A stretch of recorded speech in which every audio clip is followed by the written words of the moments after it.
Olá pessoal, tudo bem com vocês? Aqui quem fala é a professora Liciane Traverso, diretamente da sua tela jurídica, para explanar hoje sobre os princípios do direito ambiental. Nesse vídeo vamos falar de 6 princípios: do ambiente ecologicamente equilibrado, da natureza pública, do poluidor pagador, do usuário pagador, da consideração variável e o da participação comunitária ou cidadã. Importante nos atermos que o direito ambiental não está codificado. Por isso, talvez muitos tenham dificuldade em estudá-lo e de encontrar as leis e as normas ambientais. Lembremos que o nosso país tem vasta extensão territorial, diferentes biomas e, obviamente, diferentes demandas legais para a tutela dos bens e recursos ambientais. Aí nós temos legislações no âmbito municipal, estadual e federal. Temos inúmeras regras, inúmeras normas que são formuladas pelos órgãos de proteção ao meio ambiente. Por isso, os princípios são de suma relevância para a interpretação das normas. Lembrando que os princípios são normas jurídicas que fundamentam o sistema jurídico. E os princípios são muito utilizados na seara de direito ambiental. Muitos doutrinadores se propuseram a falar deles, que eles estão espaçadamente ou expressos em várias leis ou em decisões judiciais. Então é muito importante que nós tenhamos como foco que não há uniformidade doutrinária sobre os princípios. Essas leis que expressam determinados princípios, isso não se discute, mas muitas das vezes nós vamos levar aos tribunais o reconhecimento desses princípios, muitas das vezes utilizados para comatar lacunas de regra, para interpretação, para integrar algumas regras que são limitadoras. Então é muito importante que nós do direito ambiental nos ambientemos com essa realidade. A parte principiológica, ela é lugar comum nas demandas ambientais, nos pareceres jurídicos, nas decisões. E esse tipo de questão, pessoal, não cai só em prova de concurso e OAB, não. Literalmente, a parte principiológica, ela despenca nos concursos de prova, ok? Então, muito interessante que a gente preste muita atenção. Vamos começar? Comecemos com o princípio do ambiente ecologicamente equilibrado. Pessoal, lá no caput, vamos olhar lá, pega lá a Constituição Federal, o caput do artigo 225.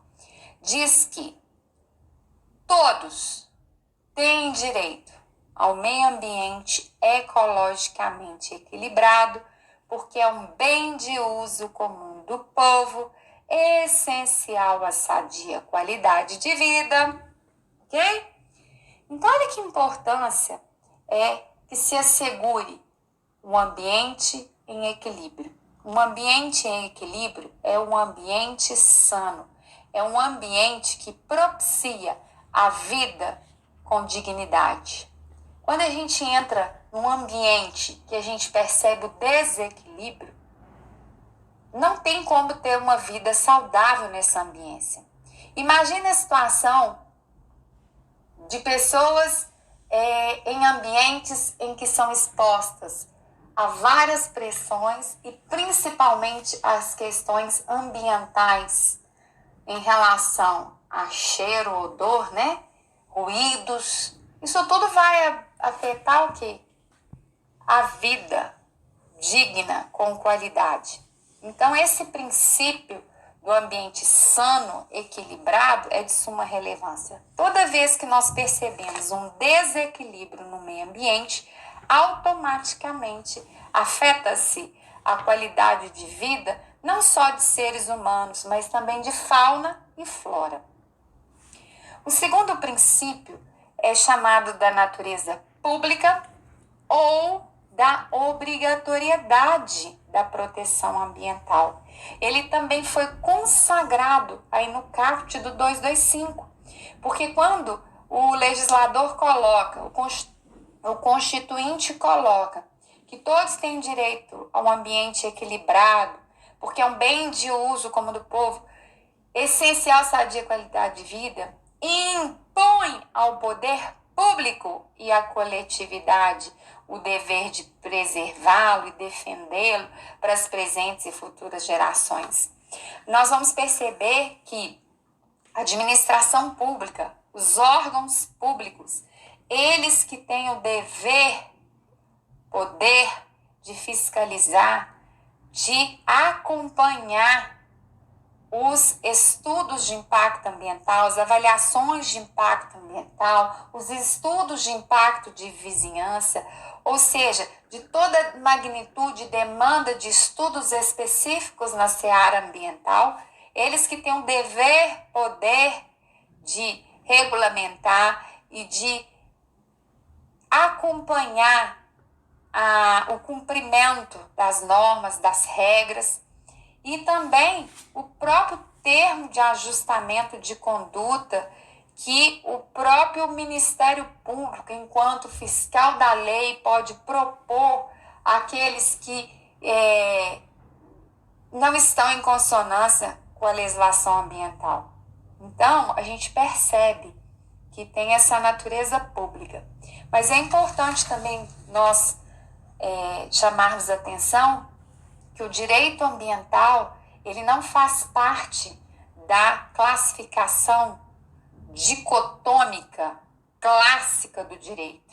Essa classificação que direito pode ser público ou privado. O direito ambiental é tido como um direito de terceira geração.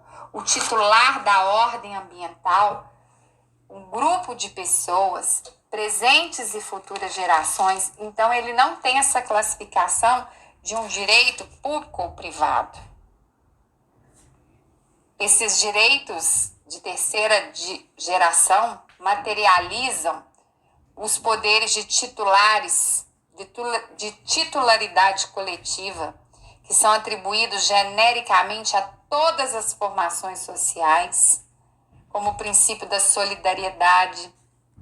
E isso é muito importante para o processo de desenvolvimento, expansão e conhecimento dos direitos humanos, reconhecidos enquanto valores.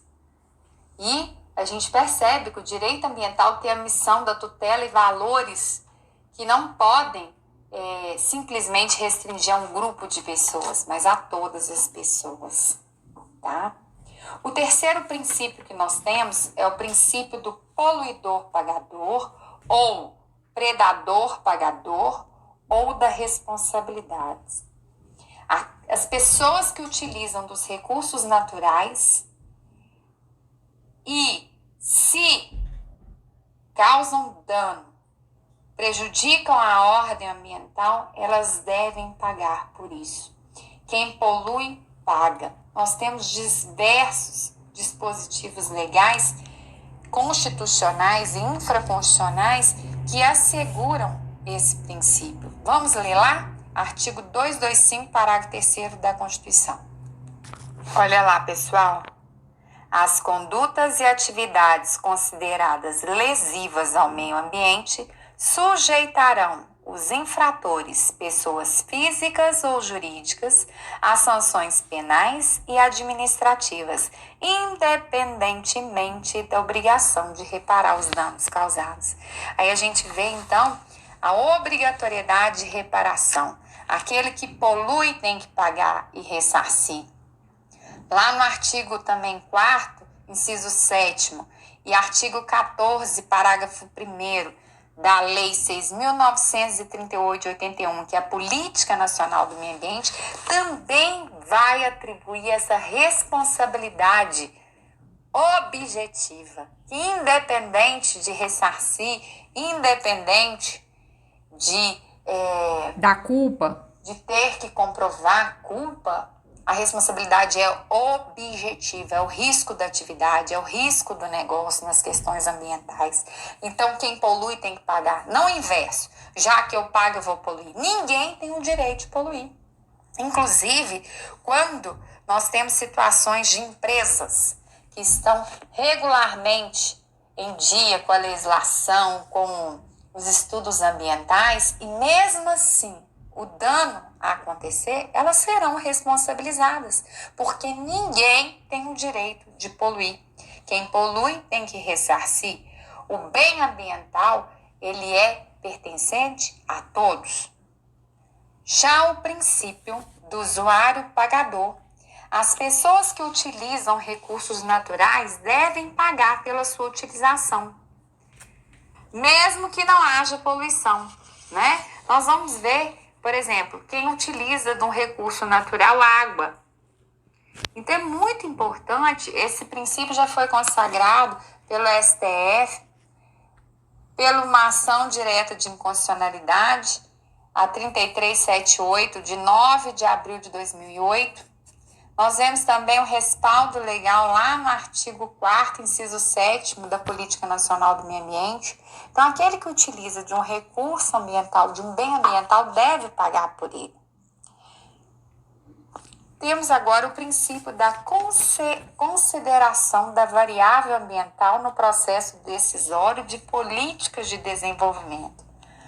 Gente, nosso país, ele tem uma extensão territorial muito grande, com vários biomas, com uma biodiversidade. Parece que são vários Brasis. Se você for no norte do Brasil, vai ter uma realidade, no sul outra, parece até que é outro país. As regiões sudeste, nordeste, essas complexidades, magnitude, quiçá em relação aos empreendimentos. Vamos pensar numa situação de determinado empreendimento no centro da cidade de Belo Horizonte. Por exemplo, a implantação de um posto de gasolina. Agora nós vamos pegar e implementar um outro posto de gasolina na beira de uma rodovia. As demandas ambientais são diferentes. De um posto de gasolina que vai estar no centro de Belo Horizonte, onde já há aglomeração, muita intensificação da atividade humana, de um outro posto que nós vamos construir numa beira de uma rodovia. Em relação à subtração de vegetação, de questões de fauna, enfim, nós vamos ter que levar em consideração, embora o empreendimento seja posto de gasolina, o impacto ambiental desse posto de gasolina vai diferenciar. Inclusive, se esse posto de gasolina tiver, por exemplo, ducha, troca de óleo, o próprio empreendimento, ele vai ter demandas diferenciadas. Então, esse princípio da consideração da variável vai levar em consideração, sim, para as variedades, as multiplicidades de demandas, de realidades, quer sejam sociais, econômicas, naturais, para decisões de políticas de desenvolvimento. É muito importante, pois cada lugar é diferente do outro, né? Então, os critérios, é preciso, então, estabelecer critérios de qualificação para a tutela desse meio ambiente. Um outro princípio, gente, é o princípio da participação comunitária ou cidadã, ou o princípio democrático. As pessoas, elas têm direito de participar ativamente das decisões políticas ambientais, justamente pela essa questão da democratização no processo decisório, porque os bens ambientais não são pertencentes a particulares, mas eles são bens transindividuais. Por isso que o direito ambiental é de terceira geração. Então, nós temos um grande exemplo que é a resolução do CONAMA 9 de 87, que fala sobre as audiências públicas. Toda e qualquer demanda para discussão de relatório de impacto ambiental, com linguagem acessível às pessoas, o cidadão pode solicitar 50 ou mais, o próprio órgão ambiental, se tem significativo impacto ambiental de determinado empreendimento, ele mesmo tem que promover essa audiência pública para que as partes interessadas possam interagir, possam opinar e tomar decisões, quais serão as medidas mitigadoras e ou compensatórias, se vai ser aprovado ou não determinado empreendimento. Isso é muito importante. Então, nas questões ambientais, nós vemos que a população, as pessoas, podem de fato opinar sim, ter acesso a a essas informações, discutir e participar no processo decisório. Pessoal, no próximo Tela Jurídica, nós vamos estar abordando mais princípios de direito ambiental, ok? Fiquem com Deus e até a nossa próxima Tela Jurídica.